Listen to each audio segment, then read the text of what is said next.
आज हम बात करेंगे एक ऐसे केस की जिसमें एक व्यक्ति को फांसी की सज़ा सुनाई गई, लेकिन उसने अपनी गलती कभी स्वीकार ही नहीं की और फांसी पर लटकने तक वो यही कहता रहा कि वो निर्दोष है और उसको फंसाया जा रहा है।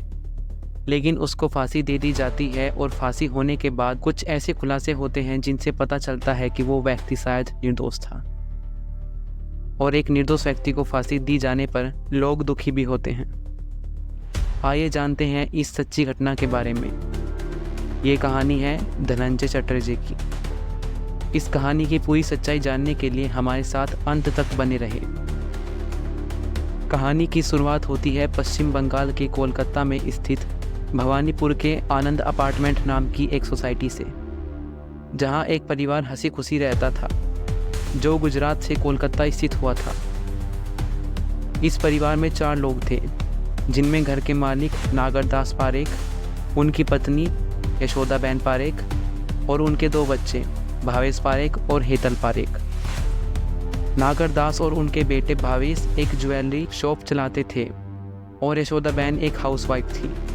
वहीं हेतल पारेख एक स्कूल में पढ़ती थी।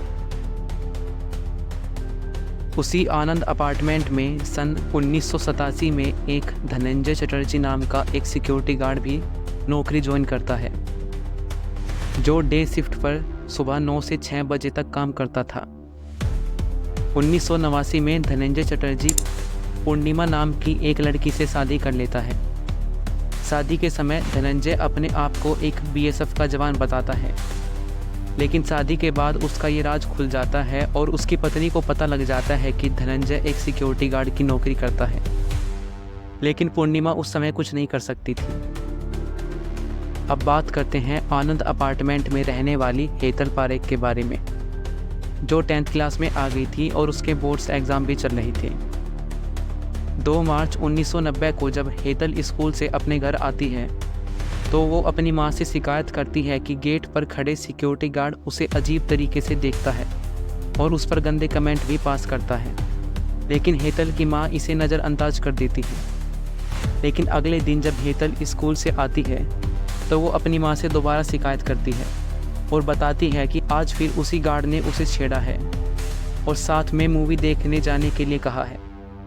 लेकिन उस दिन हेतल की माँ को गुस्सा आ जाता है और वो ये बात अपने पति यानी नागरदास को बताती है, जिसके बाद नागरदास धनंजय की कंप्लेंट सोसाइटी कमेटी से करते हैं। सोसाइटी कमेटी इस बात की गंभीरता को देखते हुए धनंजय के मैनेजर को इस बात की सूचना देते हैं और उसका मैनेजर धनंजय का ट्रांसफ़र किसी और अपार्टमेंट में करा देता है और किसी दूसरे सिक्योरिटी गार्ड की ड्यूटी आनंद अपार्टमेंट में लगा दी जाती है।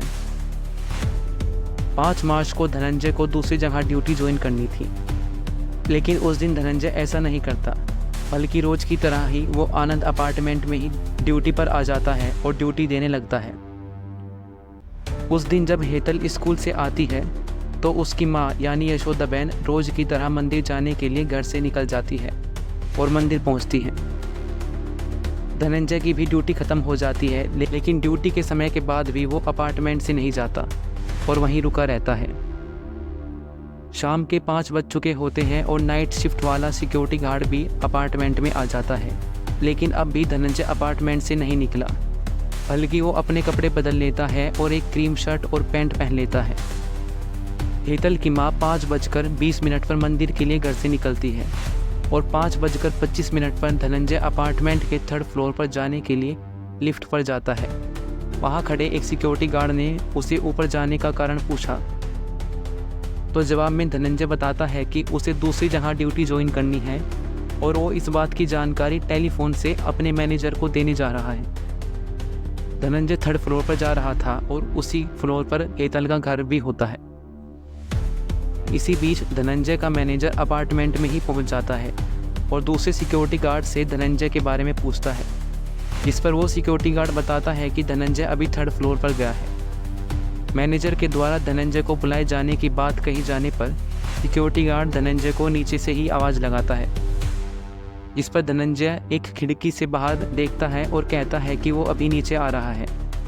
कुछ देर बाद धनंजय नीचे आ जाता है तो उसका मैनेजर उससे सवाल पूछता है कि आज तुमने नई जगह ज्वाइन क्यों नहीं किया। जिस पर धनंजय जवाब देता है कि किसी पर्सनल काम की वजह से वो ज्वाइन नहीं कर पाया, लेकिन कुछ ही दिनों में वो ज्वाइन कर लेगा। धनंजय और मैनेजर के बीच थोड़ी और बात होती है और दोनों अपार्टमेंट से बाहर चले जाते हैं। 5:50 पर जब हेतल की मां मंदिर से वापस आती है तो लिफ्ट के पास खड़ा सिक्योरिटी गार्ड हेतल की मां को बताता है कि अभी कुछ देर पहले धनंजय 3rd फ्लोर पर गया था, जिसे सुनकर हेतल की मां थोड़ा घबरा जाती है और लिफ्ट से ऊपर की ओर चली जाती है और लिफ्ट से बाहर निकलते ही वो तेज़ी से अपने घर की ओर बढ़ती है और घर के दरवाजे पर जाकर डोरबेल बजाती है, जिस पर अंदर से कोई जवाब नहीं आता। फिर वो दरवाज़ा खोलने की कोशिश करती है, लेकिन अंदर से दरवाज़ा बंद था। ज़ोर ज़ोर से दरवाज़ा पीटने पर आवाज़ सुनकर कुछ पड़ोसी वहाँ आ जाते हैं और उसके बाद वो सब दरवाज़ा तोड़ने की कोशिश करते हैं। बहुत कोशिश के बाद वे दरवाज़ा तोड़ देते हैं और हेतल की माँ अंदर जाती है, साथ ही कुछ पड़ोसी भी अंदर जाते हैं। वे लोग अंदर जाते ही देखते हैं कि घर का सारा सामान इधर उधर बिखरा पड़ा है। हेतल की माँ हेतल के कमरे में जाती है और वहाँ का मंजर देखकर उसके पाँव के नीचे की ज़मीन खिसक जाती है। हेतल की माँ देखती है कि हेतल खून से लथपथ अपने बिस्तर पर पड़ी है और उसके सारे शरीर पर चोट के निशान हैं। जिसके बाद हेतल की माँ अपने पति को फ़ोन मिलाती है और इस बात की सूचना देती है। थोड़ी ही देर में वहाँ लोगों की भीड़ इकट्ठा हो जाती है। रात को 9 बजे पुलिस वहाँ पहुँचती है, जिसके बाद हेतल के शव को पोस्टमार्टम के लिए भेजा जाता है और पुलिस अपनी छानबीन शुरू कर देती है। जांच के दौरान पुलिस को एक क्रीम रंग का शर्ट का बटन मिलता है और एक चैन भी मिलती है, जिस पर पड़ोसी का एक नौकर बोलता है कि ये चैन मेरी है और भीड़ में यहाँ गिर गई। 6 मार्च को हेतल के पिता यानी नागर दास पारेख पुलिस को धनंजय के बारे में बताते हैं और कहते हैं कि वो कुछ दिनों से हेतल को छेड़ रहा था। वहीं हेतल की माँ भी यही बयान देती है और वो ये भी बताती है कि उनके घर से एक घड़ी भी चोरी हुई है और साथ में ही वो ये भी कहती हैं कि गार्ड ने मुझे बताया था कि धनंजय अभी थोड़ी देर पहले ऊपर गया था, लेकिन उस गार्ड से इस बारे में पूछे जाने पर वो बताता है कि मैंने ऊपर जाते हुए नहीं, लिफ्ट से नीचे आते हुए देखा था और वो कहता है कि जब धनंजय ऊपर गया था तो शायद मैं बाथरूम में था। पुलिस उसी मैनेजर से भी पूछताछ करती है तो वो बताता है कि धनंजय को दूसरी जगह ज्वाइन करना था, लेकिन किसी कारण से वो नहीं कर पाया और वो ये भी बताता है कि धनंजय को किसी काम से उसके गांव जाना था, लेकिन उस दिन गांव जाने में समय था तो इसलिए वो पहले पिक्चर देखने सिनेमा हॉल चला जाता है। इसी शक के आधार पर 12 मई को पुलिस धनंजय चटर्जी को उसके गांव से गिरफ्तार कर लेती है। साथ ही धनंजय की क्रीम शर्ट और एक घड़ी भी बरामद करती है, जिसके बाद कोलकाता के साथ साथ पूरे देश के लोग धनंजय को फांसी देने के लिए आवाज़ उठाते हैं और धरना प्रदर्शन के लिए सड़कों पर उतर जाते हैं। साथ ही लोग हेतल के लिए इंसाफ की मांग करते हैं। अब इस केस को कोलकाता के डिटेक्टिव डिपार्टमेंट में भेजा जाता है और धनंजय पर कत्ल और चोरी के आरोप लगाकर केस बनाया जाता है। तो सभी गवाहों को कोर्ट में गवाही के लिए बुलाया जाता है, लेकिन वहाँ पर सबके बयान बदल जाते हैं। जैसे कि वो पड़ोसी का नौकर बताता है कि चैन उसकी नहीं बल्कि वो चैन उसने धनंजय को दी थी। इसी तरह सबके बयान में थोड़ा थोड़ा अंतर होता है, जिसके बाद सभी सबूतों को मद्देनज़र रखते हुए धनंजय को फांसी की सज़ा सुनाई जाती है। ऊपर की कोर्ट में याचिका दायर करने के बाद भी हाई कोर्ट भी इसी फैसले को सही ठहराती है और साथ में सुप्रीम कोर्ट भी इसी पक्ष में होती है। 25 जून 2004 को धनंजय को फांसी दी जानी थी, लेकिन एक दिन पहले ही धनंजय राष्ट्रपति का रुख करता है, जिसके बाद फैसला तो नहीं बदला जाता, लेकिन फांसी पीछे हटाकर 15 अगस्त 2004 को तय की जाती है। अलीपुर सेंट्रल जेल में धनंजय को फांसी दी जानी थी। फांसी वाले दिन सुबह 4 बजे धनंजय को उठाया जाता है और नहाने के बाद उसे नए कपड़े पहनाए जाते हैं और जल्लाद नाटा मलिक को फांसी देने का काम सौंपा जाता है। धनंजय नाटा मलिक से पूछता है कि क्या मेरे मरने के बाद भी इस केस को चलाया जाएगा और असली गुनहगार को फांसी दी जाएगी, और वो ये भी बताता है कि वो निर्दोष है, जिस पर नाटा मलिक कुछ कह नहीं पाता क्योंकि उसका काम सिर्फ फांसी देने का है। थोड़ी ही देर बाद धनंजय को फांसी पर चढ़ा दिया जाता है और कुछ समय बाद डॉक्टर्स उसे मृत घोषित कर देते हैं, जिसके बाद धनंजय के परिजन उसका शव लेने नहीं जाते और जेल द्वारा ही धनंजय का अंतिम संस्कार किया जाता है। लेकिन कई सालों बाद धनंजय के दोषी होने पर कई सवाल खड़े होते हैं। जब ISI कोलकाता के 2 छात्र इस घटना को एनालाइज करते हैं तो कुछ नए मुद्दे खड़े हो जाते हैं, जैसे धनंजय की शर्ट पर कोई खून के निशान नहीं मिलते। आनंद अपार्टमेंट का सिक्योरिटी गार्ड अपने बार बार बयान बदलता था। हेतल के घर का दरवाज़ा अंदर से बंद था। किसी के लिए घर के बाहर निकलकर बाद में अंदर से दरवाज़ा बंद करना असंभव था।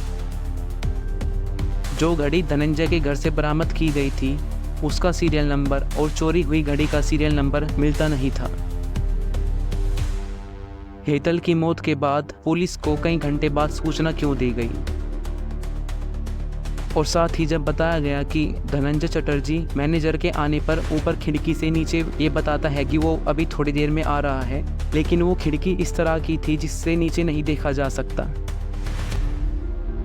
साथ ही एक इंटरव्यू में धनंजय ये भी बताता है कि वो हेतल ही नहीं बल्कि किसी के साथ भी बात नहीं करता था। ये सब सवाल लोगों के अंदर एक चिंता पैदा कर देते हैं, जिस कारण लोग कानून व्यवस्था पर भी सवाल खड़े करते हैं और ये दावा करते हैं कि धनंजय चटर्जी निर्दोष था। कानून के लिए हमेशा महत्वपूर्ण है कि चाहे कोई दोषी सज़ा से वंचित रह जाए, लेकिन किसी भी निर्दोषी को सज़ा नहीं मिलनी चाहिए। तो ये है हेतल पारेख और धनंजय चटर्जी का पूरा किस्सा। आपकी इस घटना के बारे में क्या राय है, कमेंट बॉक्स में ज़रूर बताएं और ऐसी ही और वीडियोज़ के लिए चैनल को सब्सक्राइब करें।